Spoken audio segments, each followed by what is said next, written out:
అలాగే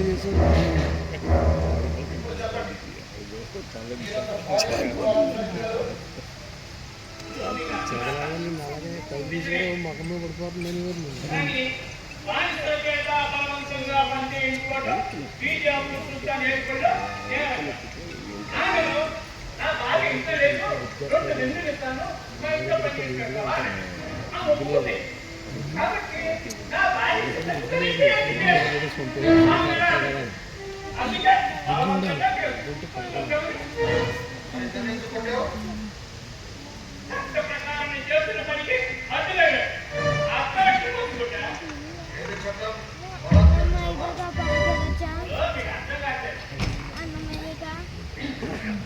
ఈ బీజేపీ రాజ్యంలో ఆయన ముక్తి వేసుకోకుండా వీధుల్లో తిరగడం అలా తిరుగుతున్న ఆదాన్ని చాలా ముందు మీ చట్టం చదవాలి ఏదైతే ఆదిత్య చుట్టంతో చెప్పారనుకో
అర్థం కాలేదు.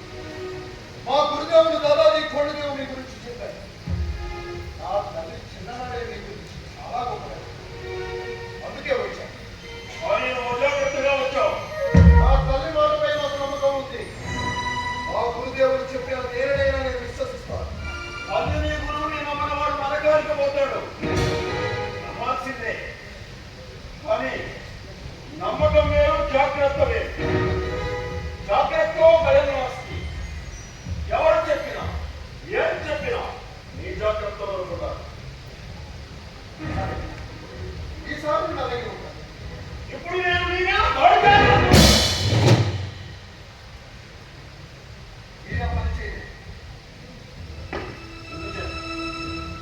నేను హిందూ స్వరాజ్యం కోసం పోరాడుతున్న వ్యక్తిని.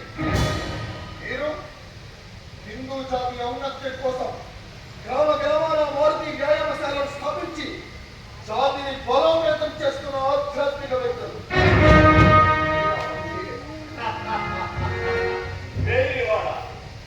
ఎంతటి వ్యక్తి అయినా ప్రలోభానికో బలహీనతకో లొంగిపోయే ప్రమాదం ఎప్పుడూ ఉంటుంది. మనల్ని నమ్మిన వాడే, మనం ఎవరినైతే నమ్ముతామో వాళ్ళే మనల్ని మోసం చేయగలరు.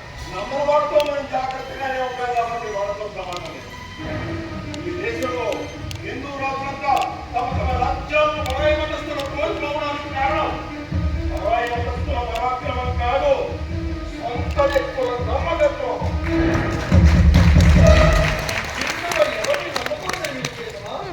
నమ్మకం లేని జీవితం దుర్భరమైపోతుంది. నమ్మకస్తుల వల్ల మాత్రమే మహత్తర కార్యాలు సాధించబడతాయి. కానీ ప్రతి నమ్మకానికి ఒక 100 మంది నమ్మకస్తులు శ్రమ ఒక్క ద్రోహి కారణంగా నాశనమైపోతుంది. ఆ ద్రోహి నేనే అనుకో, నీ మీద ఇప్పుడు 10 మంది ముస్లిం సైనికులతో అనుకో, వీరోచితంగా పోరాడి వీరైనంత మందిని చంపి వీరమరణం పొందుతారు. అప్పుడు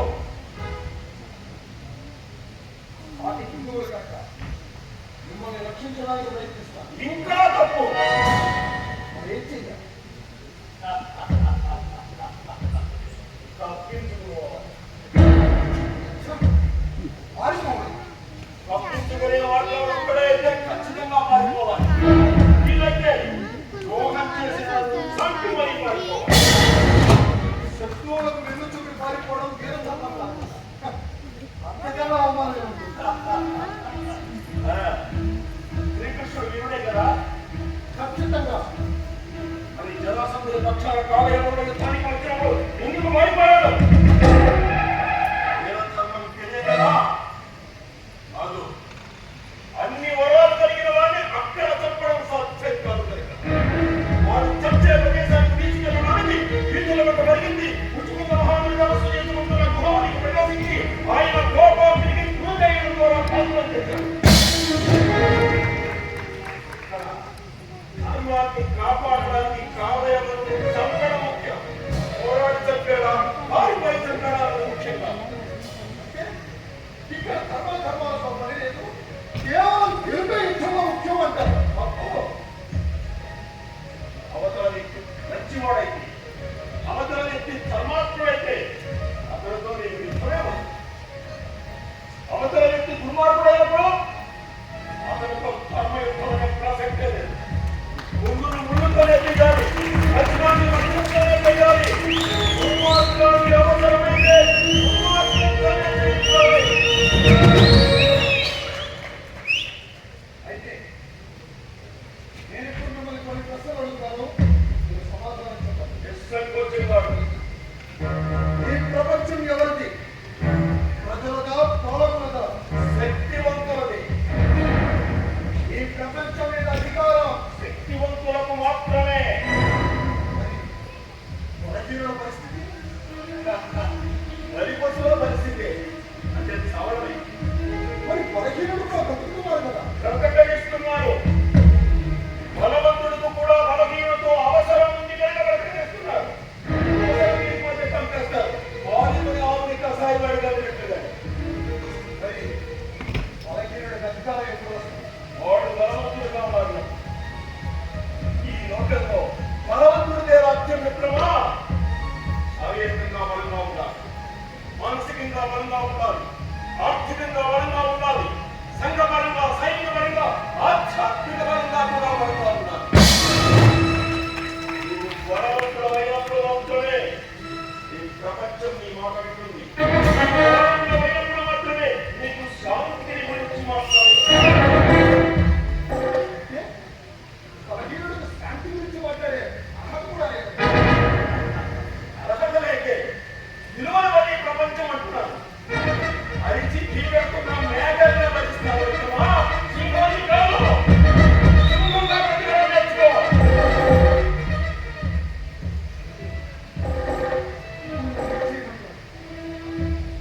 నీవు ప్రారంభించిన ఈ హిందూ సామ్రాజ్యాన్ని మహావృక్షంగా విస్తరింపజేయాలి.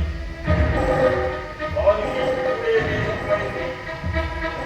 ఆ విత్తనాలను తినడానికి చీమలు కూడా ప్రయత్నిస్తాయి.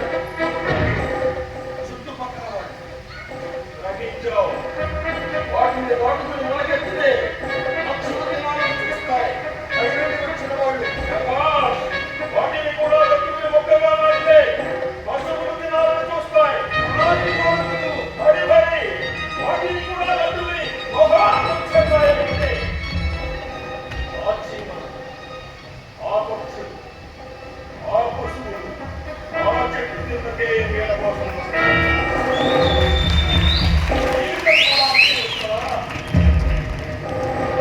సమయం వచ్చే వరకు వేచి ఉండడం నేర్చుకో.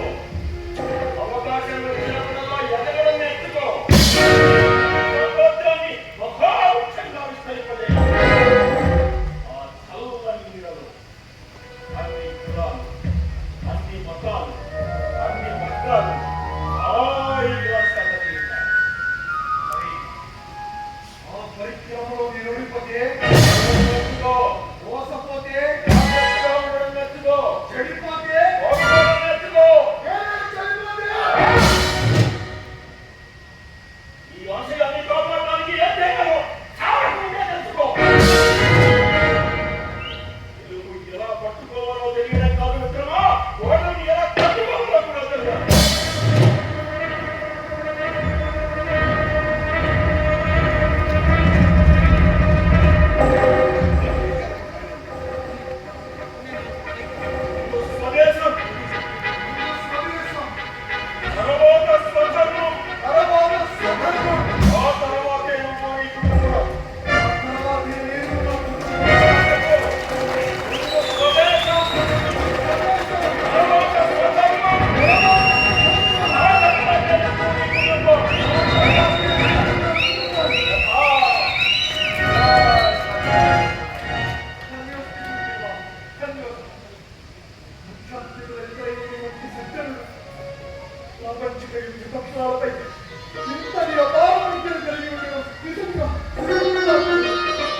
ముక్తిని పొందడం కాదు, చెరపట్టబడిన హిందూ ధర్మానికి నీవే విముక్తిని ప్రసాదించాలి. వేలాది దేవీ దేవతల విగ్రహాలను ధ్వంసం చేసిన వాని తల భూపతనం చెందే సమయం ఆసన్నమైంది. లే, అందుకో ఈ వీర ఖడ్గాన్ని.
ఎవరు చేసే పని వాళ్ళే చేయాలి.